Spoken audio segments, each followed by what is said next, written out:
Praise be to God. Daily One Missionary Biography. Today's missionary, Thomas Ragland. Date of birth 16/4/1815. Date of death 22/10/1858. Native place England. Place of vision India. Thomas Gadsden Ragland was one among those who testified through his life that obedience to God is better than offerings. Born in Gibraltar, Ragland studied mathematics at the Cambridge University and later worked at Corpus Christi College as a tutor.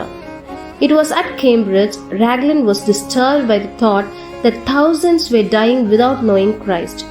Though he initially tried to ignore it, he eventually yielded to the thought and went forward to God's sign. He landed in Madras, India as a missionary in 1846. On his arrival in India, Ragland surveyed all of Tamil Nadu to understand the existing missionary work and identify the places where the gospel has not yet penetrated. Finally, zeroed on the North Tirunelveli, where the people and circumstances were quite difficult compared to the South. In 1854, he gathered a group of like-minded people who were called the Band and moved from village to village proclaiming the gospel.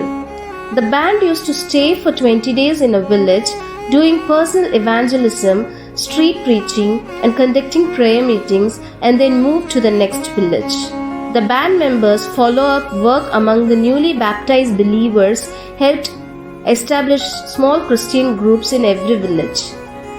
There were times when Ragland and the band members were chased away from the villages, thrown stones at, ill-treated, and sometimes were beaten up. Nevertheless, nothing could deter their commitment to Christ and love for the lost. Sivakasi was one such place where Ragland was chased away by the villagers with stones and sticks. That incident motivated him even more to win that village for Christ. He bought a piece of land south of Sivakasi and did missionary work until his last days. Even though he did not see the fruits of his labor during his lifetime, his efforts led to the establishment of many churches in North Tirunelveli. Beloved, does the thought of crores of people dying without the knowledge of Christ disturb you?